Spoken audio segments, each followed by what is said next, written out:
Hello Guardians, it is Ebontis here. It is May 24th and Xur has arrived in the European Dead Zone. He is over here in the Winding Cove. So once you land, jump on your Sparrow and we'll go see what he's got. See if it's anything good. If you guys haven't been hanging around for a little bit, I have been doing a lot of grinding in comp specifically to try and... For one, I got Luna's, or not Luna's, I'm almost to Luna's actually, but I did manage to get myself the Recluse. So that was actually a huge personal victory for me just because that was...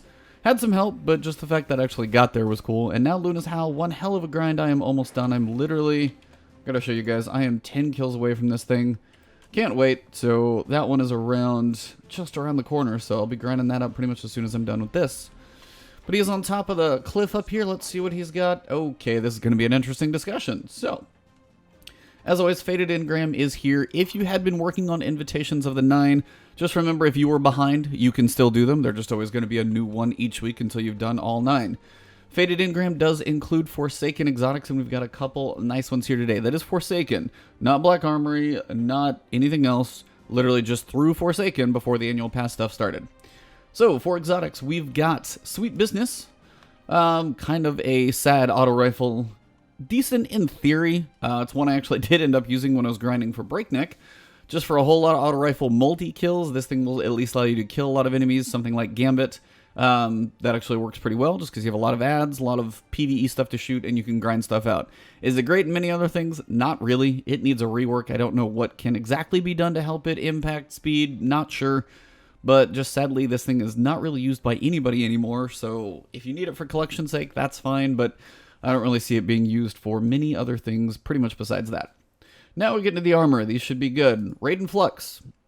If you're a hunter, somehow you didn't get this during the original campaign of Destiny 2, and you like running Arc Strider at all, anything in the Arc subclass, this is your guy. Synapse Junctions. Quick successive attacks with Arc Staff increase its damage output and duration. Two big things. More damage, and it lasts longer. So... quick successive attacks, so you just keep smacking stuff. You can have your super last quite a while in PvE. Kind of one of the ones that was really popular when clearing out the boss room on Whisper before the bosses actually spawned. So if for some reason you don't have this one, this is a good one for your Arc Staff subclass. It's kind of an important one to make sure you own. Unflinching Bow Aim, Fusion Aim, and Kinetic Aim. We've also got Scout Rifle Reserves and Special Ammo. At least these three across the board would be decent. Fusion Rifle, Special Ammo. But, of course, those perks really aren't too much of a big deal. Now, we get into the fun ones. We got a couple Forsaken. One, a very contentious one here with One-Eyed Mask. Now, this is always one that looks interesting, for one. Always kind of wish it didn't look quite as bonkers as it does, but it is a cool-looking one. But this one is really, really good. For you Titans in PvP, if you feel like you don't have something that makes your class as quite as advantageous...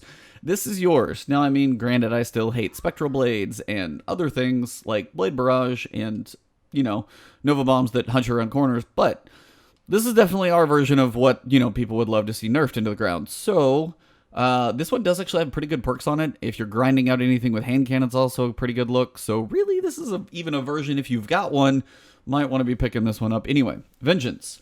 Marks the enemy that dares to damage you. So, if you get damaged, that enemy gets marked. So even if you got shot from across the map, you duck into cover, you know exactly where they are for a pretty good amount of time, by the way. So that, for one, is huge. We can see when they're going to peek in and out. You can go for those like preemptive shots, things like that. Very crucial.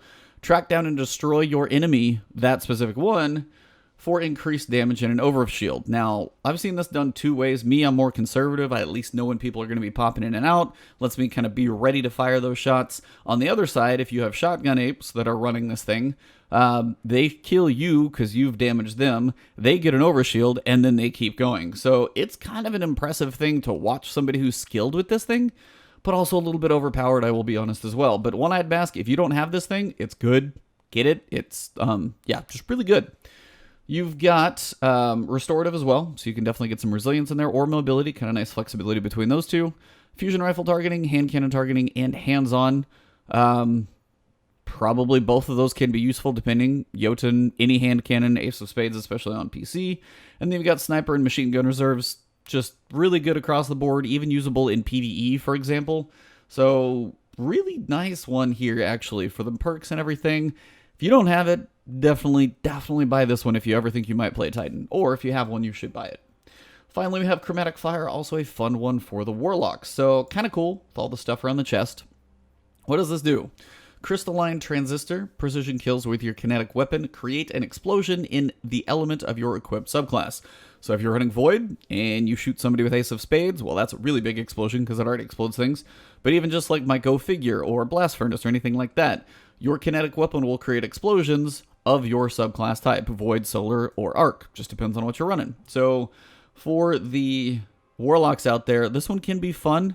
Pairing this with, you know, Outbreak Perfected could have some interesting consequences because that's kinetic. You've got Ace of Spades, which is like a double explosion. So this one is more kind of fun to use. I don't know if it's going to be per se like awesome.